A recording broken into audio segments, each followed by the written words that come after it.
Bismillahirrahmanirrahim. Allahumma sholli ala Sayyidina Muhammad wa ala ali Sayyidina Muhammad. Assalamualaikum warahmatullahi wabarakatuh. Waalaikumsalam warahmatullahi wabarakatuh. Jamaah. Yeah. Oh jamaah. Yeah. Alhamdulillah. Alhamdulillah, ini Bapak Ibu gimana kabarnya, sehat? Masya Allah, jauh-jauh dari Medan, tepuk tangannya dong. Dumerio. Oh, beda dikit ya? Oh, geser Yang dari dikit Medan ya? itu saya Oh dari malam. iya. Beda dikit nggak apa-apa ya geser. Nanti main-main ke Medan ya Bu, Pak. Dan mudah-mudahan jemaah yang di rumah juga ya yang selalu dirahmati Allah Subhanahu Wa Taala dalam keadaan sehat dan bahagia selalu ya. Alhamdulillah, Masya Allah. Nah jemaah sebelum kita mendengarkan tausiah dari guru-guru kita ya seperti biasa. Sama-sama nih kita menonton terlebih dahulu ya. Ini ada berita yang lagi jadi perbincangan hangat di masyarakat saat ini. Yuk kita tonton ini dia. Tepatnya empok ya Ustadz ya. Husnul khotimah. Amin. Karena beliau wanita itu dalam hal ini istri adalah cahaya dalam rumah tangga. Dan ketika cahaya itu sudah pergi pasti ada sesuatu yang luar biasa yang betul-betul kehilangan. Kalau berbicara tentang Paul Alpa, saya juga pernah ketemu beliau terakhir. Saya juga sempat nyapa beliau. Wow. Habis itu kemarin saya dapat kabar juga di Mekah pas depan Ka'bah kita lagi sholat terus dikabari Paul Alpa udah berpulang ke rahmatullah, langsung kita doakan. Dengar-dengar beliau orangnya baik banget ya Ustadz ya. Baik banget sampai pernah tuh uangnya dibeliin ambulans. Masya Allah. Terus ada rumah yang dibeli terus dibuatkan jalanan. Itu kan banyak kebaikan-kebaikan seperti ini. Dan salah satu bukti kebaikan orang itu ketika dihadiri banyak orang. Pada saat pemakamannya. Ya. Diantar oleh banyak Di orang gitu. antara salah satu kebaikan orang kan jika orang meninggal disaksikan oleh 80 orang baik dan berkata itu adalah orang baik maka jadi syafaat untuknya. Masya Jadi Allah. tidak semudah itu orang bisa berduyun-duyun bisa hadir. Bahkan meninggalnya saya langsung berkata Masya Allah tabarakallah meninggalnya di hari Jumat lagi Masya Allah. Iya betul sekali Masya Allah. Terima kasih Ustadz. Iya. Boleh tepuk tangan jemaah untuk Ustadz Maulana nih. Ini Ustadz Maulana bau-bau dari Arab loh jamaah. Jadi Masya Allah masih Masya Allah banget ya. Dan ya bener banget kata Ustadz Maulana. Jadi setiap di rumah tangga kita itu pasti ada yang namanya sosok cahaya. Bisa jadi kita merasa sosok cahaya itu ada di istri. Atau juga bisa ada di sang suami. Tapi gimana nih jamaah bisa bayangin gak? Kalau seandainya sang cahaya itu telah pergi meninggalkan kita duluan menghadap Allah Subhanahu Wa Taala. Bisa bayangin gak jamaah?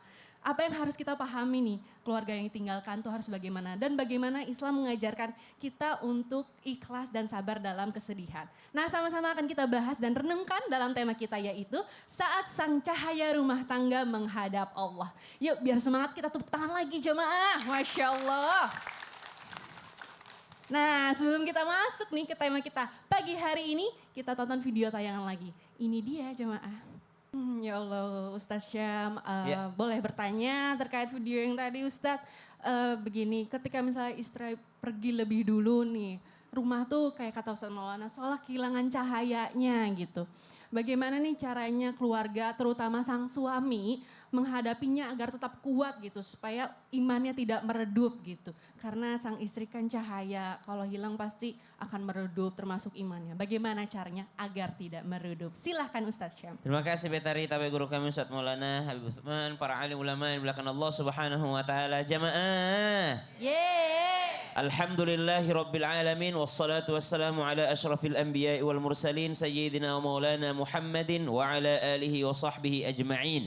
Ketika seorang istri menghadap kepada Allah Subhanahu wa taala atau dicabut nyawanya oleh Allah Subhanahu wa taala, maka tentu normalnya seorang suami akan merasakan kesedihan dan kesepian. Terlebih lagi yang berangkat ini adalah seorang istri yang salehah yang selama ini menjadi istri yang taat kepada suaminya, taat kepada Allah Subhanahu wa taala dan taat akan ajaran baginda Nabi besar Muhammad sallallahu alaihi wasallam. Dan sangat normal hal ketika seorang suami merasa kehilangan. Siapa yang merasakan hal tersebut? Contoh yang paling indah bagi kita bahas adalah Nabi Muhammad sallallahu alaihi wasallam. Kehilangan sosok Ibunda Khadijah radhiyallahu anha wardaha, seorang perempuan yang mempertaruhkan hartanya, nyawanya dalam melahirkan anak-anaknya baginda Nabi sallallahu alaihi wasallam, Ibunda Khadijah radhiyallahu anha wardaha. Dan seorang perempuan ketika melahirkan itu melewati beberapa kematian. Subhanallah, itulah kenapa pahalanya pahala syahid ketika dia harus meninggal dunia dalam keadaan nifas ataupun melahirkan. Maka apakah Nabi tidak bersedih? Nabi juga bersedih. Bahkan dikatakan tahun itu untuk menandai kesedihannya disebut Amul Huzni, tahun kesedihan bagi Nabi Muhammad sallallahu alaihi wasallam, karena sang cahaya yaitu Ibunda Khadijah menghadap kepada Allah Subhanahu wa taala. Tapi apakah imannya Nabi melemah? Tidak, tentu saja tidak. Kesedihan justru memacu Nabi untuk meningkatkan daripada dirinya, meningkatkan kualitasnya kepada Allah Subhanahu wa taala dan meningkatkan diri beliau. Karena apa? Karena di saat kesedihan inilah Nabi menerima perintah salat dari Allah Subhanahu wa taala. Jadi guna mencontoh baginda Nabi, apa yang mesti dilakukan agar mempertahankan keimanan? Satu, salatnya diperhatikan. Bukankah perginya seorang istri kita mengantarnya juga dengan salat jenazah? Iya. Bukankah ketika kita ingin mendoakannya paling bagus dilakukan setelah setiap sholat? Subhanallah. Maka perhatikan daripada sholat kita. Dan kata Imam Al-Ghazali, kalau ingin iman mustabil, perhatikan sholawatmu. Sholat dan sholawat. Sholawat, Masya Allah. Jadi walaupun dalam kesedihan, sholat pun juga jangan ditinggal ya Ustaz. Iya dong, di mana lagi tempat kita mengadu? Manusia mungkin tertawa, pertama aja 40 hari aja itu dia sedih gitu. Dikit. Tapi kalau kepada Allah tidak pernah mengabaikan hamba. Masya Allah. Tepuk tangan jamaah. Terima kasih Ustadz Syam. Wah, ini bapak-bapak yang sebelah sini cahaya rumah tangganya masih ada? Alhamdulillah. Nah sekarang aku mau bertanya kalau gitu sama Habib Usman. Nah, Habib, bagaimana nih kalau seorang suami yang mendadak harus menjadi single parent? Bagaimana Islam memandangnya nih? Apakah sang suami itu harus menikah lagi? Oh enggak senyum-senyum, kirain senyum-senyum. Apakah harus menikah lagi agar ada sosok ibu yang untuk anak-anaknya atau harus membesarkan anaknya dulu aja deh sendirian? Nah silahkan Habib penjelasannya. Ya, Khair Betari, Ustadz Maulana, Ustadz Syam. Bismillahirrahmanirrahim. Assalamualaikum warahmatullahi wabarakatuh. Waalaikumsalam warahmatullahi wabarakatuh. Alhamdulillahi Rabbil Alamin. Wassalatu wassalamu ala Sayyidina wa Habibina wa Syafi'ina wa Maulana Muhammadin sallallahu alaihi wasallam wa sahabih wa azwajih wa dhurriyyatih wa ahli baitih wa ansarihi wa sahrihi ma ba'du. Segala puji bagi Allah Subhanahu wa taala yang telah memberikan kita nikmat iman, nikmat sehat wal afiyah, yang insyaallah penonton di rumah dan penonton di studio mendapatkan ilmu yang bermanfaat dari guru-guru kita, bisa diamalkan dalam kehidupannya sehari-hari. Amin. Amin ya Allah ya Rabbal. Khairukum li ahli. Wa anna khairukum li ahli. Itu kata baginda Nabi Muhammad sallallahu alaihi wasallam. Bahwasanya sebaik-baik di antara mereka adalah yang berbuat baik terhadap keluarganya. Dan apa kata Rasulullah? Dan akulah yang paling berbuat baik terhadap keluargaku. Oleh karena itu, ketika terjadi sebuah musibah, istrinya meninggal dunia, terjadilah sebuah single parent, yakni harus mendidik, menjaga anaknya. Apakah harus menikah lagi atau menikah lebih cepat lagi agar ada sosok pengganti daripada ibu dan anak-anaknya untuk membesarkan bersama-samanya? Islam mengajarkan bahwasanya ketika seseorang istri meninggal dunia, laki-laki boleh bersegera menikah lagi. Tapi Rasulullah SAW sebagai contoh yang terbaik, beberapa bulan kemudian dalam riwayat baru Rasulullah menikah. Enggak langsung. Karena tahun kesedihan tersebut yang tadi disampaikan oleh Ustaz Syam. Tahun duka cita, tahun kesedihan, bahwasanya Rasulullah SAW bersedih pada waktu itu. Dan Rasulullah SAW memiliki anak yang masih kecil-kecil. Oleh karena itu dicarilah pendamping yang pas.